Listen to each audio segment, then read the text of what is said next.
24 अध्याय में जो 12 अध्याय जो है में सूर्यवंश का विस्तार है और बाकी के 12 अध्याय में चंद्रवंश बनाया हुआ है, चंद्रवंश का विस्तार बताया गया है।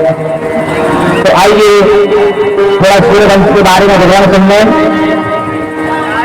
वाचते भगवते तदगतिर्भवतादिता प्राप्तो भावं परम विश्वं योगेन लोकास्मतम्। तो भगवान नारायण की नाभि से कमल निकला, भगवान नारायण की नाभि से कमल निकला, कमल से ब्रह्मा की उत्पत्ति हुई और ब्रह्मा के पुत्र कौन कहलाए? ब्रह्मा के पुत्र कौन कहलाए? मनु। हाँ अच्छा, और ब्रह्मा के पुत्र कहलाए कौन? मरीचि। मरीचि के पुत्र कश्यप हुए, तो कश्यप के जो है, कश्यप की पत्नी जो है, पत्नी है अदिति से पुत्र हुए विवस्वानी सूर्य। हाँ, विवस्वानी सूर्य हुए और उन सूर्य के पुत्र हुए प्रातदेव मनु। हाँ, और उन्हीं मनु से जो है जिनकी पत्नी का नाम था श्रद्धा, श्रद्धा के जो है इच्छा के मृग पर्याति दुष्ट इत्यादि पुत्र हुए, इन्हीं से पूरा सूर्यवंश चला है। अच्छा, सूर्यवंश में जो है इतने राजा हुए कि सूर्यवंश का विस्तार करेंगे तो हो सकता है कि पूरी कथा ना हो पाए। तो इन्हीं के वंश में एक अम्बरीश राजा हो गए। आइए 2 मिनट अम्बरीश के चरित्र पर हम थोड़ा सा प्रकाश डालें। महाराज अम्बरीश जो ऐसे राजा थे जो अष्टयाम भगवान की सेवा करते थे, 8 प्रहर। कितने? हम तो एक ही प्रहर नहीं करते हैं, महाराज अम्बरीश 8 प्रहर सेवा करते थे ठाकुर जी की। मतलब अब भगवान ने सोचा ये बेचारा हमारा भक्त है। हमने भी एक बात बोली थी कि क्या बोला था कि भगवान ने अगर आज के 24 घंटे दिए हैं तो उसमें से जो है 21 घंटा आप अपने लिए ले लो, कम से कम 3 घंटा भगवान को दो। कितने घंटे? 3 घंटे। तो यहाँ मैं आपको बता रहा हूँ कि महाराज अम्बरीश केवल भगवान की सेवा करें, तो भगवान ने सोचा इसका राज्य कैसे चलेगा। तो भगवान ने अम्बरीश की रक्षा के लिए सुदर्शन चक्र को भेज दिया। हाँ, सुदर्शन चक्र महाराज अम्बरीश की रक्षा में था। अब सुनो, महाराज अम्बरीश जो है एकादशी का व्रत करते थे, 11 का, और वो भी निराहार, कोई फलाहार नहीं लेते थे।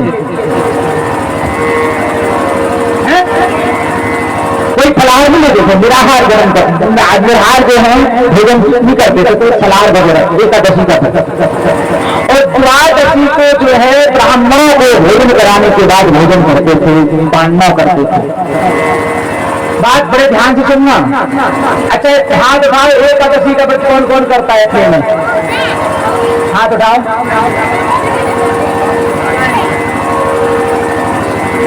मेरे काल में हाथ ही ना उठे बाबा जी, यहाँ पर एकादशी का व्रत क्यों नहीं करता है? क्यों नहीं करता है? अब पूरी बात आपकी कैमरे में कैद हो गई। अगर हमने डाल दिया है कि ये कथा मटिया में हो रही है, तो ये कैमरे में कथा चल रही है मोबाइल में, सबके मोबाइल में चलेगी यूट्यूब पर। अब क्या बताओ, ये बात अगर कहीं और को पता चल गया, ये कथा तुम्हारे रिश्तेदारों में देख ली, तुम्हारे रिश्तेदार कैसे कहेंगे? बताओ, ये गांव में कोई 11 को व्रत ना करे। रानीपुरा वाले को करते हैं। हाँ, देखो, एकादशी व्रतों का राजा है। क्या है? राजा। अभी कार्तिक की एकादशी आएगी, हम तेरे को 12 महीना चरो, 12 महीना चरो, खूब घास घास के चरो, खूब खाओ, रोटी खाओ, लड्डू खाओ, पेड़ा खाओ, कचौड़ी खाओ, मंगोरी खाओ, रसगुल्ला खाओ। अकेले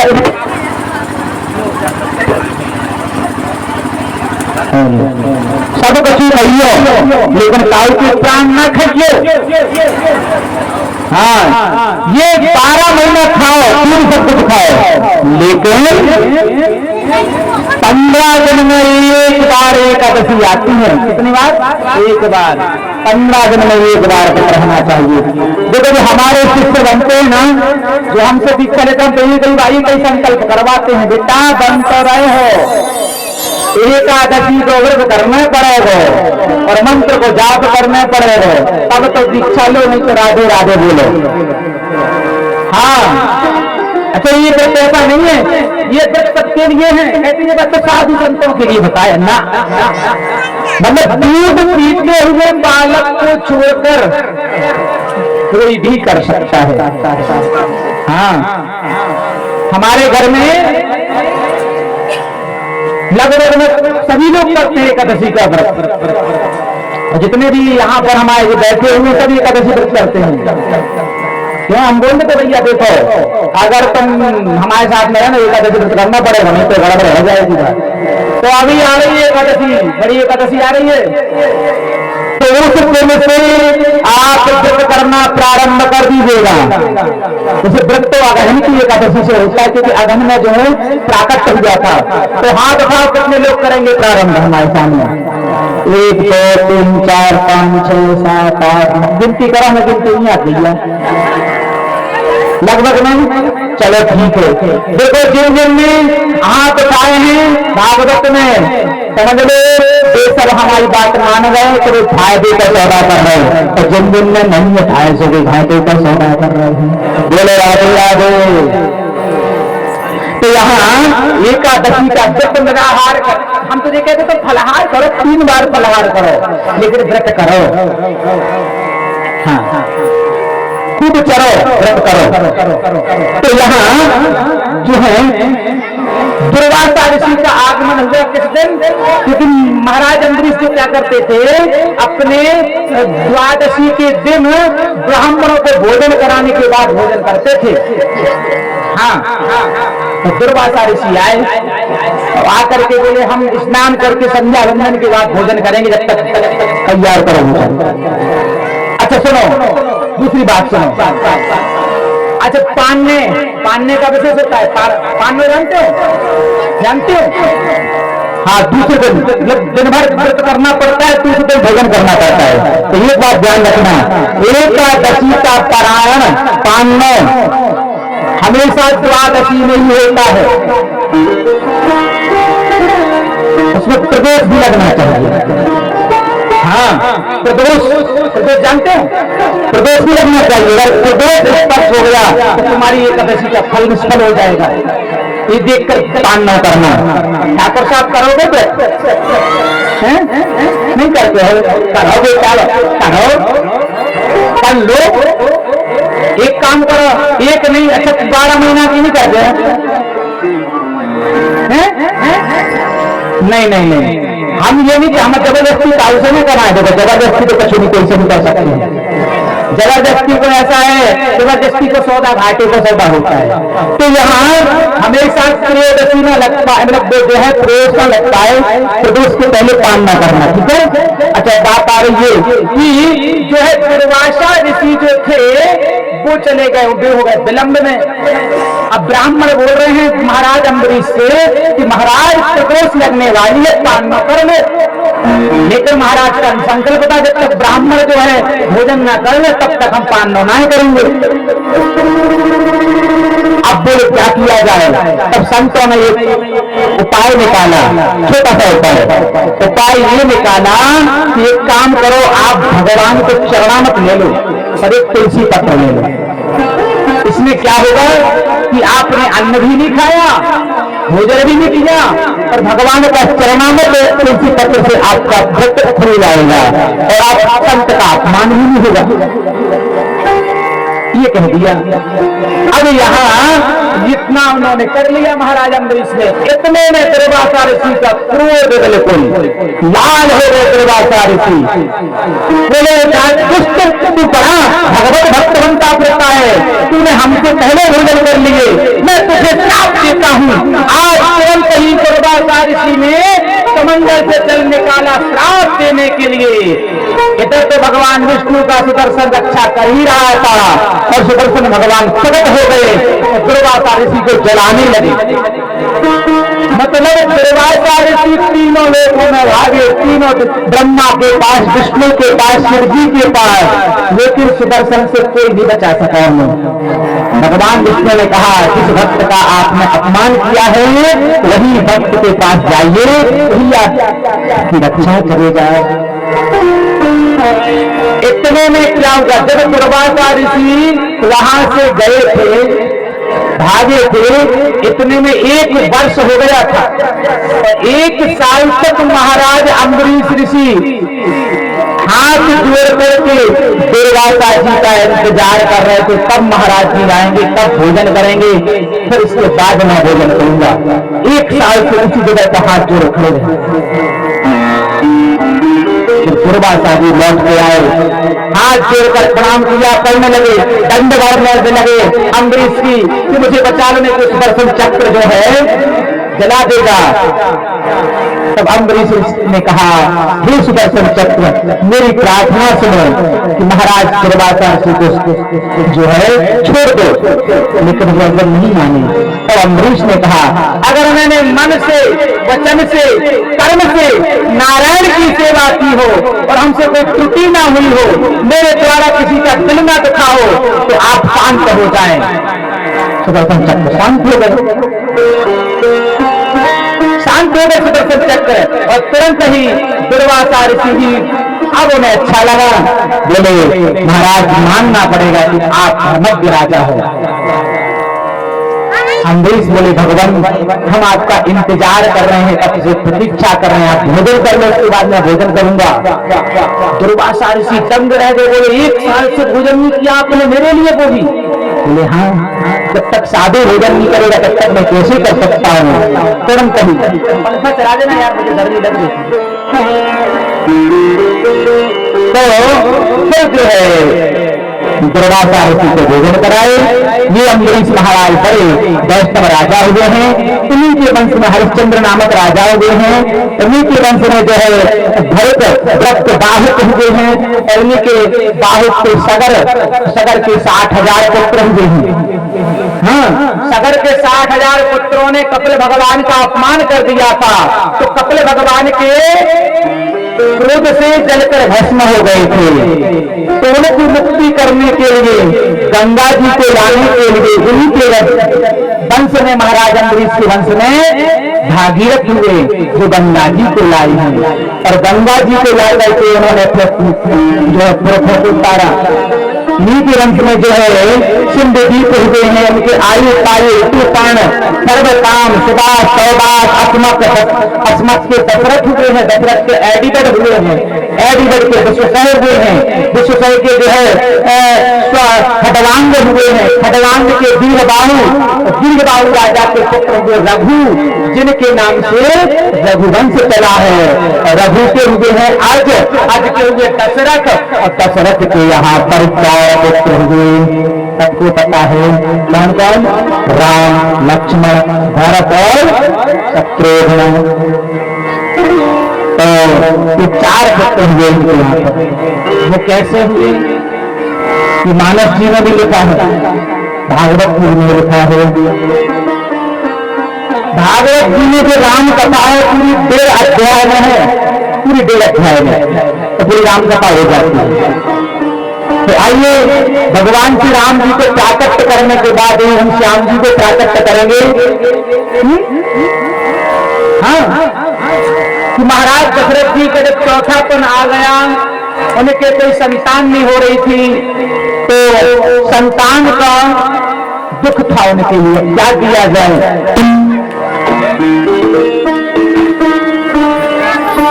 तो एक बार महाराज दशरथ जी के साथ एक घटना हो गई। तो तुलसीदास जी लिखते हैं,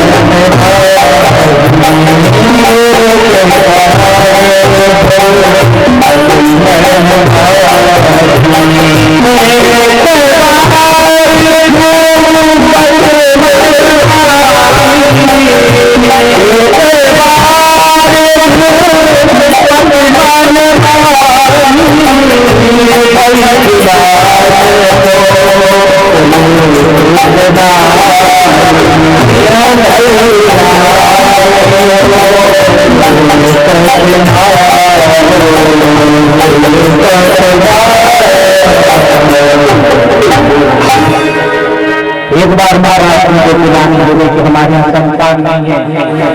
अच्छा चौथा पन हो गया तो एक ही बार गिलानी हुई है? ऐसा नहीं है, गिलानी तो कई बार हुई लेकिन इस बार गिलानी ज्यादा हुई। महाराज दशरथ जी को आधा सिंहासन दिया जाता था स्वर्ग में देवराज इंद्र के पास। हाँ, हमारे गुरुजी ने सुनाई थी कथा और हमारे पिताजी ने भी हमें बताई थी कथा। मैं आपको सुना रहा हूँ, थोड़ी सी सुना रहा हूँ, ज्यादा नहीं सुना रहा हूँ।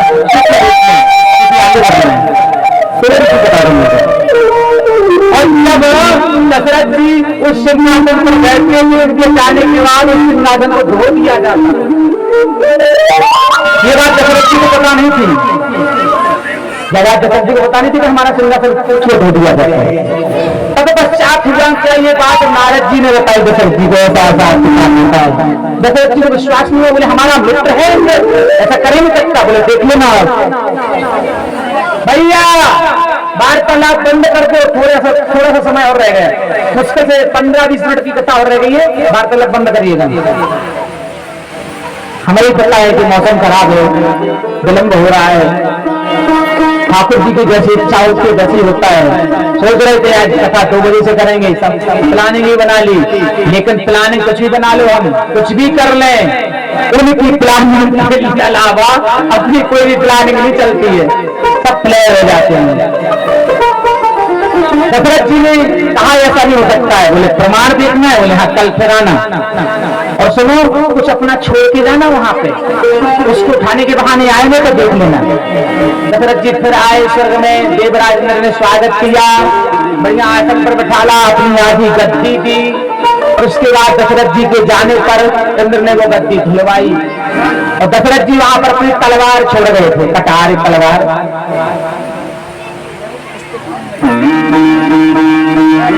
कटार छोड़ गए थे अपनी। हाँ, तो कटार उठाने के लिए दशरथ जी वहां पर गए तो देखा सिंहासन धुल रहा है। तब दशरथ जी को गिलानी हुई, क्यों धुल रहा है? तब इंद्र ने कहा महाराज आप निर्वंशी राजा हैं, आपके पास कोई संतान नहीं है, आपका वंश ही नहीं बढ़ रहा है, इसके कारण ये सिंहासन अपवित्र हो जाता है, इसलिए धुलवाता है। तो स्वामी तुलसीदास जी की चौपाई है ना, एक एक चौपाई में हजार अर्थ छपे रहते हैं, इसलिए गोस्वामी तुलसीदास जी ने वहां पर एक बार भूपत मन माही भई गलान मोरे सुत नाही, इसलिए लिख दिया वहां पर। तब उस बार सबसे ज्यादा गलानी दशरथ जी को हुई तो गुरु जी के पास गए। गुरु जी ने कहा बेटा चिंता ना करो दशरथ जी, हम वशिष्ठ हैं तो ये उपाय देखते हैं। और वशिष्ठ जी ने कहा तुम पुत्र यज्ञ करो, पुत्र कामना यज्ञ करो। उस यज्ञ को करने से क्या होगा? बोले उसका यज्ञ करने से तुम्हारे यहाँ संतान होगी। अच्छा कैसे होगी, किससे कराया जाए? बोले तुम्हें अपने दामाद जी को बुलाना पड़ेगा, आपके दामाद जी ही करेंगे ये आपका यज्ञ। दशरथ जी के दामाद जी कौन है? श्रृंगी ऋषि। अब बोले कैसे? बोले दशरथ जी की पुत्री का नाम था शांता, शांता के पति कहलाए श्रृंगी ऋषि, उनको बुलाया गया। उन श्रृंगी ऋषि ने पुत्र यज्ञ किया तो इस यज्ञ के प्रभाव से क्या होगा कि दशरथ जी ने बढ़िया आहुतियां दी है, तीनों रानियां बैठी हैं। और यहाँ पर गोस्वामी तुलसीदास जी कह रहे हैं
लिए जाते हैं, समय कौन आता है?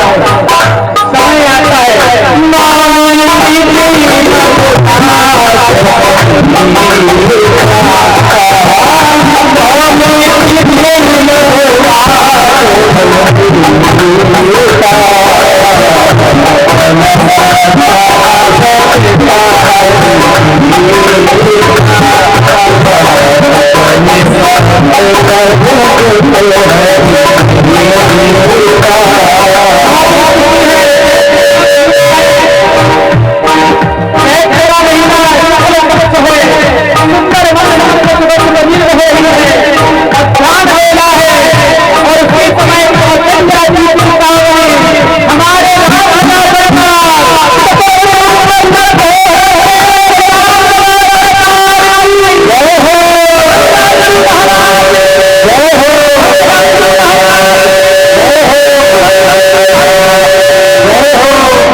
रामलला सरकार का जन्मोत्सव थोड़े से 2 मिनट के लिए मनाए।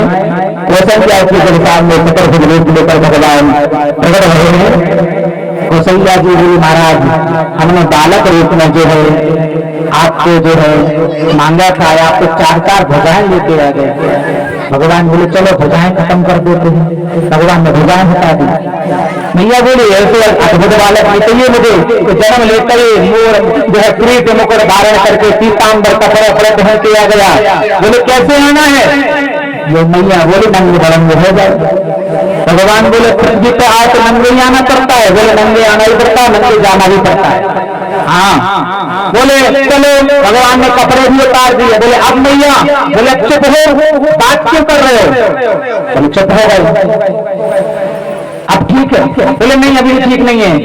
भगवान बोले मैया बताओ क्या करना है? बोले बालक जब पैदा होता है तो रोता है, रोते बताओ सबको। भगवान बोले अच्छा संसार है, जन्म ले कोरोना पड़ता है तो जाओ कोरोना पड़ता है। यहाँ पर सुन बचन सुदाना रूप खाना है बालक सुरभूपा। और सारी अयोध्या में जो है हल्ला मच गए, हल्ला हो गए तो कौशल्या से हल्ला हो गए। आइए 2 मिनट अयोध्या में बधाई करके फिर ब्रजमंडल में चलेंगे। जल्दी जल्दी चलेंगे, दूर नहीं, ज्यादा 5 मिनट आगे हैं।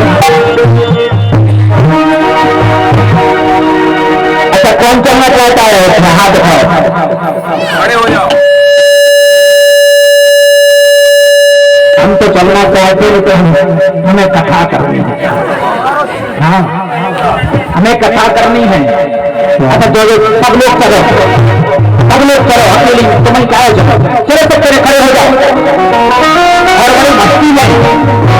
हाँ, और बधाई मैया कौशल्या को और दशरथ जी को बधाई देंगे हम, और मखिया गांव को आज घोषणा बनाएंगे। पीछे वाले वाले सब लोग बड़े भाव से हमारे साथ चलेंगे। कहां पर? अयोध्या में। अरे जन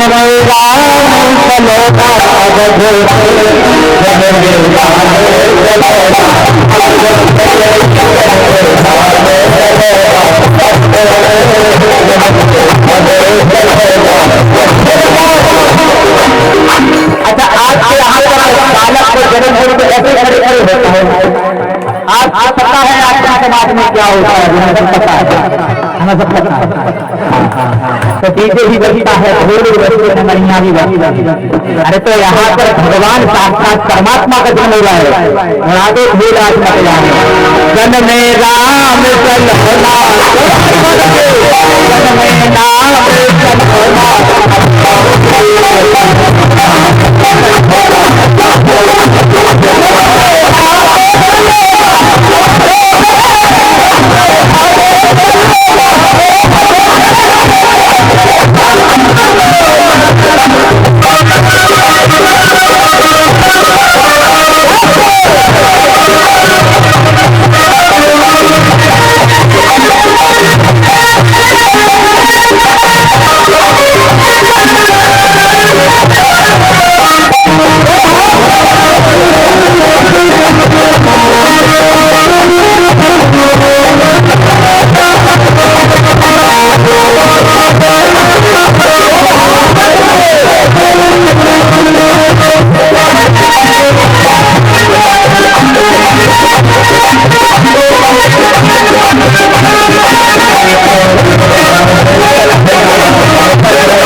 Gracias.